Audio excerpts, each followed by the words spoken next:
চুপচাপ ডিস্টার্ব না করে ঘরে যা।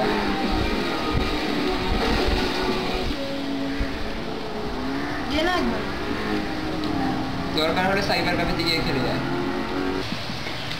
টাকা কোথায় পাবো বল? বাবা তো বললো বাবা ফিরতে একটু দেরি হবে।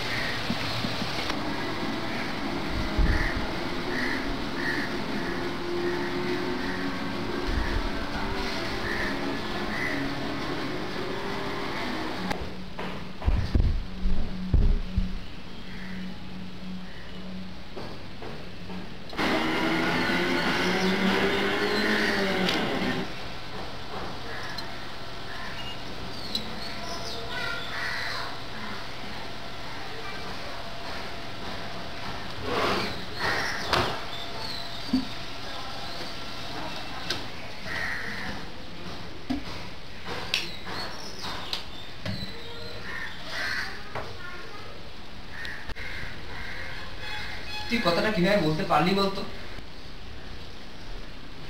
আমি কি ইচ্ছে করে বলেছি? বলি বাবা আমাকে যখন ফোনে জিজ্ঞেস করলো দাদা কি করছে, তো তখন আমার মুখ থেকে ভুল করে বেরিয়ে গেছে। আমার তো সবকিছু মুখ থেকে ভুল করে বেরিয়ে যায়।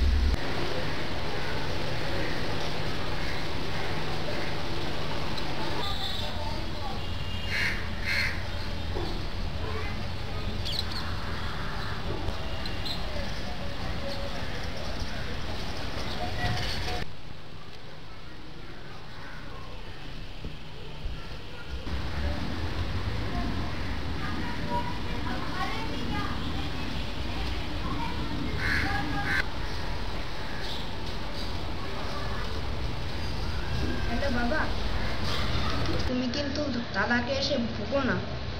ওই দাদা এমনি আধ ঘন্টার জন্য এসে শুধু ইন্টারনেট করেই চলে এসেছিল, ও অন্য কোথাও যায়নি। আমি এখন এই ব্যাপারটা তো তোমাকে বলেছি বলে আমাদের মধ্যে ঝগড়া হয়েছে, এখন আমার ভালো লাগছে না। তুমি কিন্তু ভুগো না ওকে, না হলে ও বোধহয় আর কোনোদিনই আমার সাথে কথা বলবে।